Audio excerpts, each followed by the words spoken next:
The Story, audio recording, Chapter 9, The Faith of a Foreign Woman. In the days when the judges ruled, there was a famine in the land. So a man from Bethlehem in Judah, together with his wife and 2 sons, went to live for a while in the country of Moab. The man's name was Elimelech. His wife's name was Naomi, and the names of his 2 sons were Mahlon and Kilion. They were Ephrathites from Bethlehem, Judah, and they went to Moab and lived there. Now Elimelech, Naomi's husband, died, and she was left with her 2 sons. They married Moabite women, one named Orpah and the other Ruth. After they had lived there about 10 years, both Mahlon and Kilion also died, and Naomi was left without her 2 sons and her husband. When Naomi heard in Moab that the Lord had come to the aid of his people by providing food for them, she and her daughters-in-law prepared to return home from there. With her 2 daughters-in-law, she left the place where she had been living and set out on the road that would take them back to the land of Judah. Then Naomi said to her daughters-in-law, "Go back, each of you, to your mother's home. May the Lord show you kindness, as you have shown kindness to your dead husbands and to me. May the Lord grant that each of you will find rest in the home of another husband." Then she kissed them good-bye, and they wept aloud and said to her, "We will go back with you to your people." But Naomi said, "Return home, my daughters. Why would you come with me? Am I going to have any more sons who could become your husbands? Return home, my daughters. I am too old to have another husband. Even if I thought there was still hope for me, even if I had a husband tonight and then gave birth to sons, would you wait until they grew up? Would you remain unmarried for them? No, my daughters, it is more bitter for me than for you, because the Lord's hand has turned against me." At this they wept aloud again. Then Orpah kissed her mother-in-law good-bye, but Ruth clung to her. "Look," said Naomi, "your sister-in-law is going back to her people and her gods. Go back with her." But Ruth replied, "Don't urge me to leave you or to turn back from you. Where you go, I will go, and where you stay, I will stay. Your people will be my people, and your God my God. Where you die, I will die, and there I will be buried. May the Lord deal with me, be it ever so severely, if even death separates you and me." When Naomi realized that Ruth was determined to go with her, she stopped urging her. So the 2 women went on until they came to Bethlehem. When they arrived in Bethlehem, the whole town was stirred because of them, and the woman exclaimed, "Can this be Naomi?" "Don't call me Naomi," she told them. "Call me Mara, because the Almighty has made my life very bitter. I went away full, but the Lord has brought me back empty. Why call me Naomi? The Lord has afflicted me. The Almighty has brought misfortune upon me." So Naomi returned from Moab, accompanied by Ruth the Moabite, her daughter-in-law, arriving in Bethlehem as the barley harvest was beginning. Now Naomi had a relative on her husband's side, a man of standing from the clan of Elimelech, whose name was Boaz. And Ruth the Moabite said to Naomi, "Let me go to the fields and pick up the leftover grain behind anyone in whose eyes I can find favor." Naomi said to her, "Go ahead, my daughter." So she went out, entered a field, and began to glean behind the harvesters. As it turned out, she was working in a field belonging to Boaz, who was from the clan of Elimelech. Just then Boaz arrived from Bethlehem and greeted the harvesters. "The Lord be with you." "The Lord bless you." they answered. Boaz asked the overseer of his harvesters, "Who does that young woman belong to?" The overseer replied, "She is the Moabite who came back from Moab with Naomi. She said, 'Please let me glean and gather among the sheaves behind the harvesters.' She came into the field and has remained here from morning till now, except for a short rest in the shelter." So Boaz said to Ruth, "My daughter, listen to me. Don't go and glean in another field, and don't go away from here. Stay here with the women who work for me. Watch the field where the men are harvesting and follow along after the women. I have told the men not to lay a hand on you. And whenever you are thirsty, go and get a drink from the water jars the men have filled." At this she bowed down with her face to the ground. She asked him, "Why have I found such favor in your eyes that you notice me, a foreigner?" Boaz replied, "I've been told all about what you have done for your mother-in-law since the death of your husband, how you left your father and mother and your homeland and came to live with a people you did not know before. May the Lord repay you for what you have done.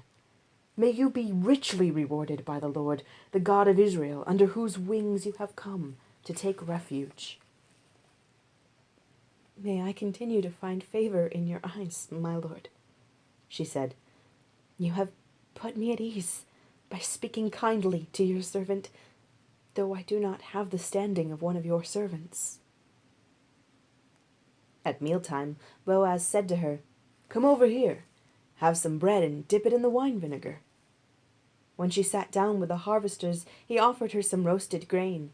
She ate all she wanted and had some left over. As she got up to glean, Boaz gave orders to his men, "Let her gather among the sheaves and don't reprimand her. Even pull out some stalks for her from the bundles and leave them for her to pick up, and don't rebuke her." So Ruth gleaned in the field until evening. Then she threshed the barley she had gathered, and it amounted to about an ephah. She carried it back to town, and her mother-in-law saw how much she had gathered. Ruth also brought out and gave her what she had left over after she had eaten enough. Her mother-in-law asked her, "Where did you glean today? Where did you work? Blessed be the man who took notice of you." Then Ruth told her mother-in-law about the one at whose place she had been working. "The name of the man I worked with today is Boaz," she said. "The Lord bless him," Naomi said to her daughter-in-law. "He has not stopped showing his kindness to the living and the dead," she added. "That man is our close relative. He is one of our guardian redeemers." Then Ruth the Moabite said, "He even said to me, 'Stay with my workers until they finish harvesting all my grain.'" Naomi said to Ruth, her daughter-in-law, "It will be good for you, my daughter, to go with the women who work for him, because in someone else's field you might be harmed." So Ruth stayed close to the women of Boaz to glean until the barley and wheat harvests were finished, and she lived with her mother-in-law. One day Ruth's mother-in-law Naomi said to her, "My daughter, I must find a home for you, where you will be well provided for. Now Boaz, with whose women you have worked, is a relative of ours. Tonight he will be winnowing barley on the threshing floor. Wash, put on perfume, and get dressed in your best clothes. Then go down to the threshing floor, but don't let him know you are there until he has finished eating and drinking. When he lies down, note the place where he is lying. Then go and uncover his feet and lie down. He will tell you what to do." "I will do whatever you say," Ruth answered. So she went down to the threshing floor and did everything her mother-in-law told her to do. When Boaz had finished eating and drinking, and was in good spirits, he went over to lie down at the far end of the grain pile. Ruth approached quietly, uncovered his feet, and lay down. In the middle of the night something startled the man. He turned, and there was a woman lying at his feet. "Who are you?" he asked. "I am Ruth, your servant," she said. "Spread the corner of your garment over me, since you are my guardian redeemer of our family." "The Lord bless you, my daughter," he replied. This kindness is greater than that which you showed earlier. You have not run after the younger men, whether rich or poor. And now, my daughter, don't be afraid. I will do for you all you ask. All the people of my town know that you are a woman of noble character. Although it is true that I am a guardian redeemer of our family, there is another who is more closely related than I. So stay here for the night, and in the morning, if he wants to do his duty as your guardian redeemer, good. Let him redeem you. But if he's not willing, as the Lord surely lives, I will do it. Lie here until morning." So she lay at his feet until morning, but got up before anyone could be recognized. And he said, "No one must know that a woman came to the threshing floor." He also said, "Bring me the shawl you are wearing and hold it out." When she did so, he poured into it 6 measures of barley and placed the bundle on her. Then he went back to town. When Ruth came to her mother-in-law, Naomi asked, "How did it go, my daughter?" Then she told her everything Boaz had done for her, and added, "He gave me these 6 measures of barley, saying, 'Don't go back to your mother-in-law empty-handed.'" Then Naomi said, "Wait, my daughter, until you find out what happens, for the man will not rest until the matter is settled today." Meanwhile, Boaz went up to the town gate and sat down there just as the guardian redeemer he had mentioned came along. Boaz said, "Come over here, my friend, and sit down." So we went over and sat down. Boaz took 10 of the elders of the town and said, "Sit here." And they did so. Then he said to the guardian redeemer, "Naomi, who has come back from Moab, is selling the piece of land that belonged to our relative, Elimelech. I thought I should bring the matter to your attention, and suggest that you buy it in the presence of these seated here, and in the presence of the elders of my people. If you will redeem it, do so, but if you will not, tell me, so I will know. For no one has the right to do it except you, and I am next in line." "I will redeem it," he said. Then Boaz said, "On the day you buy the land from Naomi, you also acquire Ruth the Moabite, the dead man's widow, in order to maintain the name of the dead with his property." At this, the guardian redeemer said, "Then I cannot redeem it, because I might endanger my own estate." "You redeem it yourself. I cannot do it." Now, in earlier times in Israel, for the redemption and transfer of property to become final, one party took off his sandal and gave it to the other. This was the method of legalizing transactions in Israel. So the guardian redeemer said to Boaz, "Buy it yourself." And he removed his sandal. Then Boaz announced to the elders and all the people, "Today you are witnesses that I have bought from Naomi all the property of Elimelech, Kilion, and Mahlon. I have also required Ruth the Moabite, Mahlon's widow, as my wife, in order to maintain the name of the dead with his property, so that his name will not disappear from among his family or from his hometown. Today you are witnesses." Then the elders and all the people at the gate said, "We are witnesses. May the Lord make the woman who is coming into your home like Rachel and Leah, who together built up the family of Israel. May you have standing in Ephrathah and be famous in Bethlehem. Through the offspring the Lord gives you by this young woman, may your family be like that of Perez, whom Tamar bore to Judah." So Boaz took Ruth, and she became his wife. When he made love to her, the Lord enabled her to conceive, and she gave birth to a son. The women said to Naomi, "Praise be to the Lord, who this day has not left you without a guardian redeemer.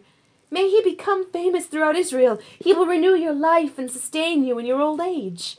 For your daughter-in-law, who loves you, and who is better to you than 7 sons, has given him birth." Then Naomi took the child in her arms and cared for him.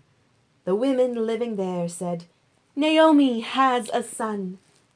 And they named him Obed. He was the father of Jesse, the father of David.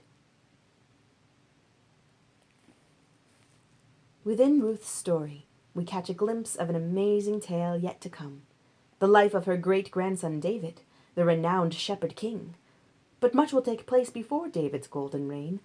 A godly priest and prophet of Israel will first become an important player in this drama. Samuel was himself a child miraculously born out of struggle and promise. After being recognized by the people as the Lord's prophet, Samuel's first order of business was to call the people back to God and subdue the Philistines. Then he had the unenviable task of finding in the nation a king. It seemed that nothing happened easily for God's people, but all that happened was part of God's faithful plan.